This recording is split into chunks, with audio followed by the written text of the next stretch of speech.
అందరికీ జై భీమ్, జై భీమ్, జై భీమ్, జై భీమ్, జై భీమ్.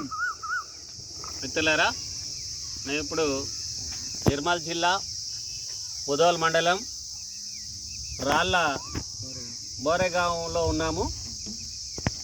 మొన్న బుద్ధ పౌర్ణమి రోజున ఇక్కడ ఉన్నటువంటి గ్రామస్తులు అంటే ముఖ్యంగా దళితులు బుద్ధుని విగ్రహాన్ని పెట్టుకోవడాన్ని ఇక్కడ ఉన్నటువంటి గ్రామ పెత్తందారులు తట్టుకోలేక గ్రామంలో ఉన్నటువంటి కొంతమందిని వందలాది మందిని తరలించి వాళ్ళ మీద అక్కడ పండగ చేస్తున్నటువంటి దళితుల మీద దాడి చేసి మహిళలు అవమానపరిచి అసభ్యమైన ప్రజలు తిట్టి వాళ్ళు ఏర్పాటు చేసుకున్నటువంటి అలంకారం మొత్తాన్ని ధ్వంసం చేసి వాళ్ళందరినీ తరిమేశారు, రాళ్లతో కొట్టారు, మహిళలు జాకెట్లు చింపేసినారు, వాళ్ళ ఎదల మీద కొట్టినారు, వాళ్లకు తలలు పగిలినాయి, సొమ్మసిల్లి పడిపోయినటువంటి మహిళలను కూడా కింద పడేసి కాళ్ళతో అత్యంత దుర్మార్గంగా తొక్కేసినారు.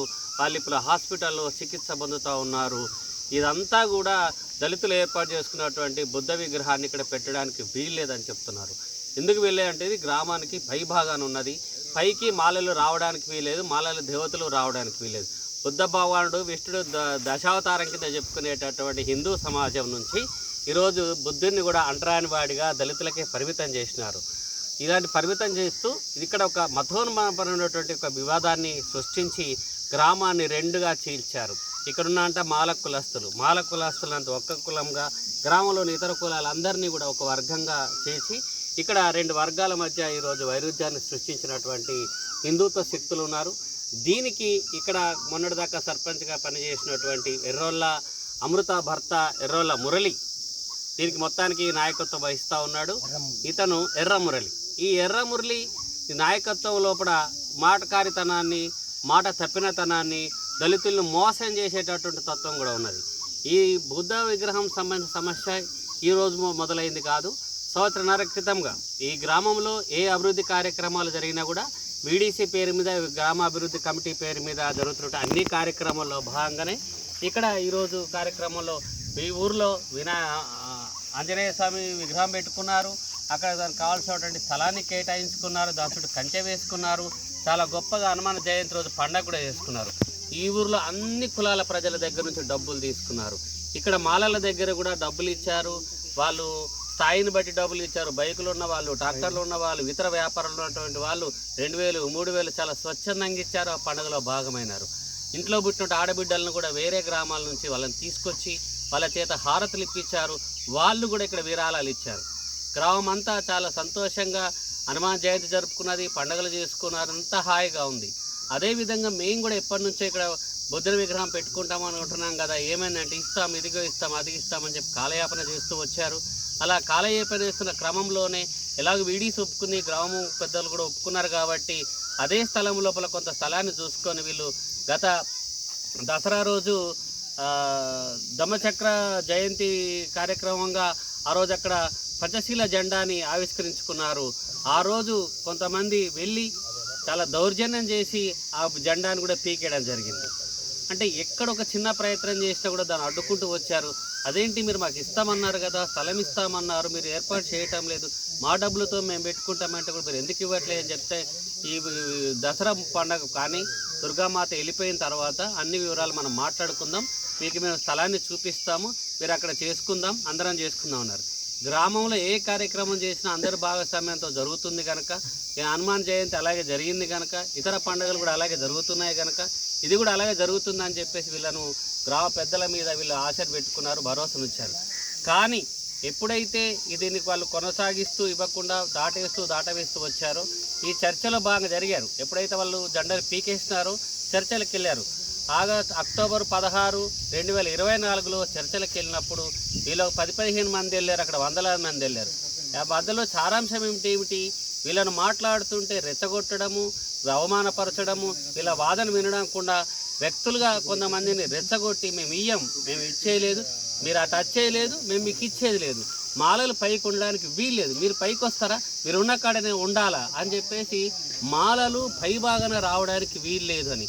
అంటే మాలలుగా పెట్టుకున్నటువంటి బుద్ధుడు అంటరానివాడు అయిపోయాడు. మాలలు ఆలోచన చేశారు కాబట్టి అక్కడ పెట్టడం ద్వారా అక్కడికి వీళ్ళు పూజలు చేయడానికి పోతారు కనుక దళితులంతా అగ్ర పై భాగానికి వస్తారు అనేటటువంటి ఒక వివక్షను తీసుకొచ్చి అక్కడ పెట్టడానికి వీలే అని చెప్పారు.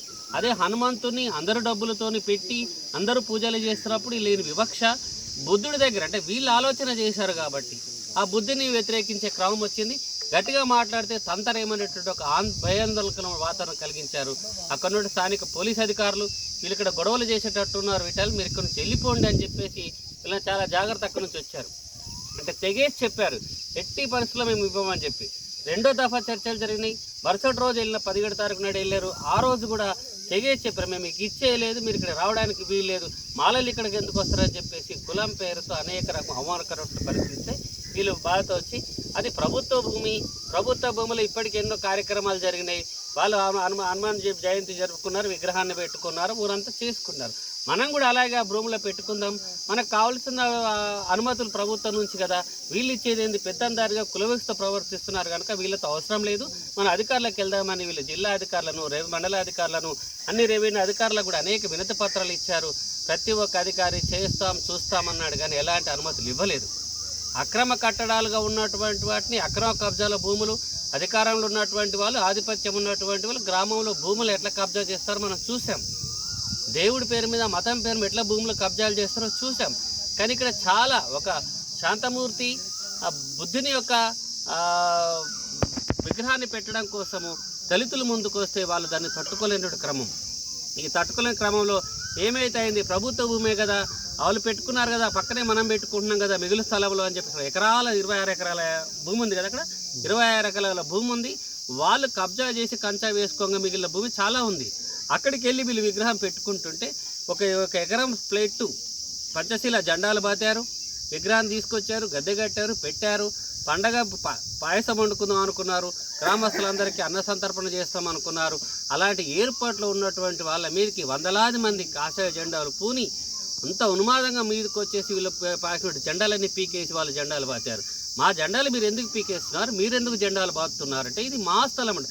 మీ స్థలం ఎట్లయితే మీరు ఆల్రెడీ హనుమాను జయంతి కోసం కేటాయించుకున్న స్థలానికి కంచె వేసుకున్నారు, అక్కడ జెండాలు పెట్టుకున్నారు, అది మీ స్థలం. ఇది వేరే స్థలం. ఇక్కడ మేము పెట్టుకున్నాం, గతంలోని ఇక్కడ మేము జెండా బాచినాం, గతంలోనే మనకు చర్చలు జరిగినాయి. ఈ స్థలంలో ఇప్పుడు మీరు కొత్తగా ఎందుకు వివాదం సృష్టిస్తున్నారంటే మేము రామ మందిరం కట్టుకుంటామని. అంటే వాళ్ళు రామ మందిరం కడితే సక్రమము, వాళ్ళు హనుమాన్ జయంతి కడితే సక్రమం అవుతుంది, బుద్ధుని విగ్రహాన్ని పెట్టడం మాత్రమే అక్రమం అవుతుంది అనే విధంగా వాళ్ళు మహిళలను చూడకుండా, వృద్ధులను చూడకుండా వాళ్ళు తీసుకునే జెండా కర్రలతో వాళ్ళ ఛాతీల మీద కొట్టారు. రాళ్ళు విసిరి విసిరి కొడితే తలలు పగిలాయి, నెత్తురు గారినాయి. ఆ వందలాది మంది ఒక్కసారి అటాక్ చేశారు. మగవాళ్ళంతా మహిళలు పక్కన పెట్టి మగవాళ్ళు దూరంగా ఉన్నారు, పోలీసులు పక్కన తీసుకొచ్చారు. ఈ వందలాది మంది తొక్కిసలాట్ల ఒత్తిడిలో కింద పడేసి మహిళల్ని సొమ్మసిల్లిపోయేదాకా తొక్కేశారు. వాళ్ళ మానాల గురించి, వాళ్ళ ప్రాణాల గురించి, వాళ్ళ గౌరవం గురించి కనీసం కూడా ఆలోచించకుండా ఉన్మాదంగా వాళ్ళను ఈరోజు చేసినటువంటి స్థితిలో ఒక మహిళను మొత్తంగా జాకెట్ చించేసి ఆమెను అవమానపరిచినటువంటి దుర్మార్గం. ఒక దళిత మహిళ చీరలు చినిగినా, జాకెట్లు చినిగినా, మానాలు పోయినా, వాళ్ళ ఇంట్లో ఉన్న బిడ్డలతో సహా ఎన్ని రకాల అవమాన పరిస్థితినా కూడా ఈ దేశంలో ఎవడి మనోభావాలు దెబ్బతినవు, ఎవడి ఆత్మగౌరవం దెబ్బతినవు. వాళ్ళు తిట్లు పడడానికే పుట్టినారన్నట్టుగా ప్రతి ఒక్కడు ఉన్మాదంతో రెచ్చిపోయి దళితుల మీద దాడనగానే కర్రలు పట్టుకొని వచ్చేస్తారు. ఇదంతా సాక్షాత్తు పోలీసుల సమక్షంలో జరిగింది. సిఐ ఉన్నారు, ఎస్ఐ ఉన్నారు, ఏఎస్పీ ఉన్నారు, ఎస్పీ ఉన్నారు. వీళ్ళంతా కూడా దాడులకు బలవుతున్నటువంటి దళితులకే శాంతి ప్రవచనాలు చేశారు. బుద్ధుని వారసులు కాబట్టి వీళ్ళకే శాంతిని ప్రబోధిస్తున్నారు. శాంతిగా ఉన్నటువంటి వాళ్ళు, ప్రజాస్వామికంగా అక్కడ ఉన్నటువంటి వాళ్ళను వేరు చేసి మీరు వెళ్ళిపోండి అన్నారు. వాళ్ళని పక్క పెట్టారు, వాళ్ళని మాత్రము వదిలేశారు. వాళ్ళు దాడిలో బలైనటువంటి వాళ్ళు ఈరోజు హాస్పిటల్లో చికిత్స పొందుతున్నారు. ఎవరైతే శాంతియుతంగా ఒక హక్కుగా ఇక్కడ మనం ముందుకు వచ్చినారో, విఠల్ కాంబ్లే కానీ ఇంకొక లక్ష్మణ్ అన్నట్టు ఇద్దరిని కూడా అరెస్ట్ చేశారు. 15 మంది మీద ఎవరైతే బాధితుల మీద పోలీసులు కేసు పెట్టారు. ఎవరైతే ప్రజాస్వామికంగా అధికారులను అనుమతులు అడిగారో, ఎవరైతే గ్రామ పెద్దలతో చర్చలు చేశారో, ఎవరైతే దీన్ని శాంతియుతంగా వాళ్ళు పొద్దున్నే వచ్చి ప్రోగ్రాం చేసుకున్నారో వాళ్ళ మీదకి అక్రమంగా దాడికి వెళ్ళిన వదిలేసి వాళ్ళ మీద 15 జాకెట్ జింపబడ్డ ఆమె, తల బగిలిన ఆమె, తొక్కితే ముచ్చపోయినటువంటి వాళ్ళ మీద కేసులు పెట్టినటువంటి పోలీసుల విచారణ ఇలా ఉన్నది. ఆ 15 మందిలో 2ని అరెస్ట్ చేసి మిగతా వాళ్ళు ఫరారులో ఉన్నారని చెప్పేసి కోర్టుకు సమర్పించినారు రిమాండ్ కేసు. మిత్రులారా, ఈరోజు ఎవరిని ఎప్పుడు అరెస్ట్ చేస్తారో, ఎవరిని ఎప్పుడు ఎత్తుకపోతారో అన్నటువంటి భయాందోళన ఈరోజు దళిత వాడు ఉన్నది. ఈ ఊరికి రావడానికి ఏ దళిత సంఘం, ఏ ప్రజా సంఘం కూడా రాకుండా బయట 144 సెక్షన్ ఉంది, ఇక్కడ ఎవరు రావడానికి వీళ్ళని ఒక భయాందోళన వాతావరణం కలగజేస్తూ ఉన్నారు. ఈరోజు మేము వచ్చి చూస్తే భయంగా మాట్లాడుతూ ఉన్నారు. ఇప్పుడు ఒక మాజీ జడ్పీటీసీ సురేందర్ రెడ్డి వస్తే ఆయనతో పాటు మాట్లాడుతూ ఒక ప్రజాప్రతినిధి వచ్చాడు కాబట్టి ఆ కొద్దిపాటి భరోసాతో ఇక్కడ కూర్చొని మాట్లాడుతూ ఉన్నారు. ఇళ్లల్లోకి చొరబడి మీ ఆధార్ కార్డులు ఇవ్వండి అని అంటున్నారు. ఇళ్లల్లోకి చొరబడి ఆధార్ కార్డులు తీసుకెళ్లాల్సిన అవసరం పోలీసులకు ఎందుకు వచ్చింది? మీ వాడు ఒక అబ్బాయి ప్రశ్నిస్తే అతన్ని కూడా తీసుకెళ్ళి బలవంతంగా ఎత్తుకెళ్ళిపోయి పోలీస్ స్టేషన్ తీసుకెళ్ళి ఫోటో తీసి ఎఫ్ఐఆర్లో నీకు పేరు కూడా ఉంది, నువ్వు సాయంత్రం రా అని చెప్తున్నాడు. అంటే ఎవరు మాట్లాడితే, ఎవరు ప్రశ్నిస్తే ఎందుకు ఆధార్ కార్డు తీసుకెళ్తున్నారు, ఎందుకు దౌర్జన్యం చేస్తున్నారు, ఎందుకు ఇంట్లోకి చొరబడుతున్నారు? తాళాలు పగులు కొట్టేనే తీసుకెళ్తాను ఆధార్ కార్డులు అంటున్నారు. తాళాలకు పగలు కొట్టి ఆధార్ కార్డు తీసుకెళ్ళడు కాదు పోలీసులారా, తలలు పగిలి కొట్టినటువంటి వాడు లోపలేయండి. మా తలలు పగిలి కొట్టినాడు, మా జాకెట్ చెప్పినటువంటి వాడు, మా జాతిని అవమానపరిచినటువంటి మతోన్మాదులు ఉండి వాళ్ళని చూడండి. గ్రామ అభివృద్ధిలో భాగంగా, దేవాలయాల అభివృద్ధిలో భాగంగా హనుమాన్ జయంతి చేసినాము, ఇప్పుడు మా హనుమాన్ విగ్రహం పెట్టాం. ఈరోజు బుద్ధ జయంతి చేస్తాం, బుద్ధ విగ్రహం పెట్టుకున్నాం అనేటప్పటికీ మా ఆలోచనలకు వచ్చేటప్పటికి మేము అంబేద్కర్ విగ్రహం అంటే అడ్డుకుంటారు, మేము బౌద్ధ విగ్రహం అంటే అడ్డుకుంటారు. అంటే అభివృద్ధి మాది కాదా? మా జీవితాల అభివృద్ధి ఉండడానికి వీల్లేదా? అన్నీ 20 ఏళ్ళుగా అంబేద్కర్ జయంతికి, అంబేద్కర్ విగ్రహానికి కలర్ వేయడానికి డబ్బులు ఇచ్చేటువంటి బీడీసీ ఈసారి ఇవ్వము, ఎవరికి ఇవ్వము అని చెప్పేసి అంబేద్కర్ జయంతికి ₹1 కూడా ఇవ్వమని చెప్పేసి వాళ్ళు కులవేషం ప్రదర్శించారు. ఇక్కడ అంబేద్కర్ ఆలోచనతోని, బుద్ధుడి తాత్వికతోని శాంతియుతంగా చైతన్యవంతంగా ఉన్నటువంటి ప్రజలు ఉన్నారు కాబట్టి వీళ్ళని ఏ రకంగా అణిచేయాలా, వీళ్ళ మధ్య మత విద్వేషాలు రెచ్చగొట్టాలని చేసినట్టు కొందరు దుర్మార్గుల వల్ల ఈరోజు ఈ రాళ్ళ బోరేగాం 2 వర్గాలుగా విడది. మాలందరూ ఒక వర్గంగా చేశారు. మాదిగల మధ్య కూడా వైషమ్యాలు తీసుకొచ్చారు. ఈ మంగళూరు, చాకలోలు అంటరానితనాన్ని అనుభవిస్తున్నటువంటి అట్టడుగు పీడిత కులాల ప్రజలు కూడా ఈరోజు వీళ్ళ పట్ల కనీస సానుభూతి లేకుండా వాళ్ళు మతోన్మాదులుగా మార్చేసినారు, వీళ్ళ మత వ్యతిరేకులుగా మార్చేసినారు. వీళ్ళందరూ కూడా హిందువులే, వీళ్ళందరూ హనుమాన్కు జయంతి చేసినటువంటి వాళ్ళే. మేము అంబేద్కర్ భవనంలోకి వెళ్ళాం, అక్కడ బుద్ధుడు ఉన్నాడు, గాంధీ ఉన్నాడు, బాలగంగాధర్ తిలక్ ఉన్నాడు, ఆర్ఎస్ఎస్ వాళ్ళు ప్రతిపాదించినటువంటి భారతమాత ఉన్నది, గాంధీ ఉన్నది. అన్ని దేవతలను పూజించేటటువంటి వాళ్ళని, బుద్ధిని కూడా మనం పూజిస్తామంటే మాత్రం ఇక్కడ సహించలేనటువంటి అగ్రకులోన్మాదము ఈరోజు 2 వర్గాలకు ఇచ్చి వీళ్ళని ఎప్పుడు ఎవరిని ఎత్తుకెళ్ళిపోతారో, ఎవరి మీద అక్రమ కేసు పెట్టి జైల్లో తొక్కుతారు అనేటువంటి భయాందోళన మధ్య ఉన్నారు కనుక అంబేద్కర్ వాదులారా, ప్రజాస్వామికవాదులారా, ఈ దళితుల కోసమే ఉన్నాం, దళితుల యొక్క ఆత్మగౌరవం కోసం ఉన్నామని చెప్పేటటువంటి ప్రతి ఒక్క వ్యక్తి ఈరోజు రాళ్ళ బోరే గ్రామాన్ని సందర్శించాల్సిన అవసరం ఉన్నది. ఇక్కడ పోలీసుల యొక్క నిర్లక్ష్యం కానీ, అధికారుల యొక్క నిర్లక్ష్యం కానీ ఎట్లున్నదో మనం ప్రశ్నించాల్సిన అవసరం ఉన్నది. స్థానిక ప్రతినిధులు కానీ, ముఖ్యంగా ఎమ్మెల్యే రామారావు పటేల్ కనీసం గ్రామాన్ని సందర్శించలేదు, చూడలేదు. ఆయన కూడా దీన్ని బీజేపీ పాలనలో భాగంగా చూస్తున్నాడా, వీధులను బీజేపీ వ్యతిరేకులుగా చూస్తున్నాడా, ఇది బీజేపీలో ఒక కార్యక్రమంగా చూస్తున్నాడా నాకు అర్థం కావటం లేదు. మీరు ఎన్నికైనట్టు స్థానిక శాసనసభ్యులుగా ఇక్కడ బాధిత వర్గాల పక్షాన నిలబడాల్సిన అవసరం ఉన్నది. వాళ్ళ యొక్క పిటిషన్ మీద చాలా సమగ్ర విచారణ జరపాల్సిన అవసరం ఉన్నది. బాధితులు కూడా ఇక్కడ వాళ్ళ మీద కేసు పెట్టారు, వాళ్ళ కేసులో కూడా దాదాపు 15-20 మంది పేర్లు ఇచ్చారు. అక్కడ కూడా కేవలం 2-3 అరెస్ట్ చేసి మిగతా వాళ్ళని వదిలేశారు. ఈరోజు గ్రామంలో అన్ని కులాల ప్రజలు ఇంటి నిండా ఉన్నారు, ఇక్కడ దళిత వాడ మాత్రం ఖాళీగా ఉంది. మాలాంటి వాళ్ళం వస్తే మాతో కూడా భయంగా మాట్లాడుతూ ఉన్నారు, కొన్ని విషయాలు చెప్పడానికి భయపడుతూ ఉన్నారు. కనుక ఈ బాధిత వర్గానికి భరోసా ఇవ్వడం కోసం అన్ని దళిత సంఘాలు, అన్ని ప్రజా సంఘాలు, అభ్యుదయవాదులు అనుకున్న వాళ్ళందరూ, తెలంగాణ వాదులు అని చెప్పుకునేటటువంటి వాళ్ళందరూ, మానవ హక్కులు పరిరక్షిస్తామని చెప్పేటటువంటి వాళ్ళందరూ, పౌర హక్కులు పరిరక్షిస్తామని చెప్పేటువంటి వాళ్ళు, మొత్తం సమాజాన్ని మార్చాలా, అసమ సమాజాన్ని కూల్చి సమ సమాజాన్ని స్థాపించాలని చెప్పే వాళ్ళందరూ కూడా ఇక్కడికి రండి. గ్రామీణ వ్యవస్థ ఎంత కరడుగట్టి ఉన్నదో, గ్రామీణ భూస్వామ్యం ఎంత కరడుగట్టి ఉన్నదో, కుల వ్యవస్థ ఎంతగా చేంజ్ చేస్తున్నారు. ఒక వర్గం, ఒక తడికి, ఒక మూలకే ఉండాలా, ఎన్ని తరాలైనా నువ్వు ఊరు కిందనే పడి ఉండాలనే శాసించేటటువంటి విలేజ్ డెవలప్మెంట్ కమిటీ పేరు మీద శాసిస్తున్న అగ్రకుల భూస్వామ్యం ఎంత కరడుగట్టున్నదో, ఆ భూస్వామ్యానికి పాలక వర్గాలు, మరి రెవెన్యూ వర్గాలు, రాజ్యాంగ వర్గాలు అన్నీ కూడా ఎట్లా తొలగ్గుంటున్నాయో మీరు ఇక్కడికి వస్తే కనిపిస్తుంది. ఇది ప్రజాస్వామిక తెలంగాణ, పోరాడి సాధించుకున్న తెలంగాణ, బంగారు తెలంగాణ, గొప్ప తెలంగాణలో పోరు తెలంగాణ లోపల ఇప్పటికీ అంటరానితనం అమలవుతున్నది, ఇప్పటికీ వివక్ష అమలవుతున్నది. అంబేద్కర్ పట్ల, బుద్ధుడి పట్ల, సమస్త దళిత పీడిత కులాల ప్రతి వివక్ష అమలవుతున్నది. ఈ వివక్ష అంతం పోవాలి, రాజ్యాంగ ప్రతిపాదించిన అన్ని హక్కులు ఉండాలి. ప్రభుత్వ భూమిలో కనుక వాళ్ళు భూమి పెట్టినట్టయితే ప్రభుత్వం స్పందించాలా, అధికారులు స్పందించాలా, అలాంటి చేసినటువంటి వాడికి నోటీసులు ఇవ్వాలా, కౌన్సిలింగ్ చేయాలి. ఏ విధం లేకుండా ఊరు వాళ్ళను రెచ్చగొట్టినటువంటి ఉన్మాదుల్ని, ఈ అగ్రకుల ఉన్మాదులు ఎవరున్నారో వాళ్ళందరినీ పట్టుకొని వాళ్ళందరి మీద కేసులు పెట్టాలా. ఈ గ్రామంలో ఉన్నటువంటి దళితులకి ధైర్యాన్ని ఇవ్వడం కోసం, భరోసా ఇవ్వడం కోసము ఎంఆర్ఓ కానీ, ఆర్డీఓ కానీ, జిల్లా కలెక్టర్ కానీ, ఎస్పీ కానీ, డిఎస్పీ కానీ వచ్చి వాళ్ళతో మాట్లాడి వాళ్ళకి అన్ని ధైర్యం చెప్పి వాళ్ళని ఉంచాల్సిన చోట వాళ్ళని తరుముతున్నారు.